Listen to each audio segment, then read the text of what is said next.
quick lab here at RFC. Gonna show you something. My notebook here. Got my notes going for temperature and light volume. Temperature is almost complete. Just got to do some differences between a pound of hydrogen and an electron of iron. And I have the allocation located for defining the color spectrum to move away from the historic Kelvin system. But aside from that, for right now, in this lab, got aspirin, wood. So, if you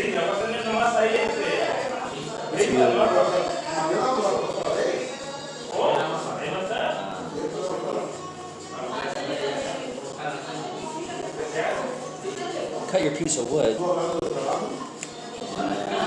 say coat it to complement the project, which in this case a solution of aspirin on the wood, and you proportionalize your cut of wood and place it proportionally to a subject.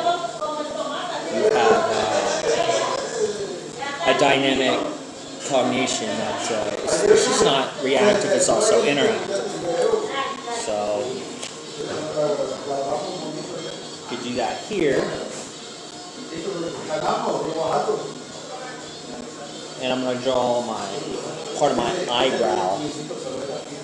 So the cut of wood, aspirin to complement the habitat of my eyebrow. Now everyone's eyebrow is the equivalent of a knife blade. Not because it's a nerve or a nerve is whatnot and whatnot else as far as a utensil. It is what it is. It's very simple. It's just a composition of matter and powered with salt. But because it does cross in a certain area in a certain pattern, it does have the equivalency of a knife blade. But you can use that in changing the habitat around you. Kind of like, I don't know,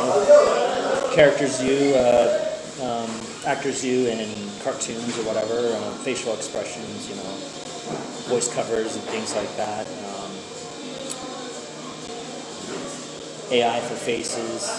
It's just something to think about when you involve science. Of course, that's what RC is about. More so than you've seen from any other project or company in life. Because at RFC Labs, the intent is to do everything elementary, but also provide the benefit of exposing your cut in science, because the cut itself is what cancels out radiation in any habitat. So wood's a good prototyping material if you're working with metal or plastics or anything. Wood, even in the vacuum space, or even in a place where the wood's just going to get damaged by a fire or explosion, wood's is always the prime prototype before any of that, because whereas if you put metal on explosion, you really got to start all over again. But wood, you actually can still record results during the process in it being destroyed. Because you really can't undo it when you change wood, so your result container goes with it.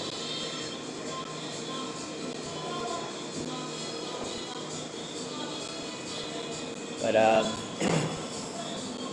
so in that sense, let's say you were projecting another entity, like the Air Force does with NASA, or something sense, or lightning rods protect a building, which also helps with the agricultural disturbance here on Earth among the magnetic field and everything when it comes to pollination, such as if the electrical grid gets distorted or whatever.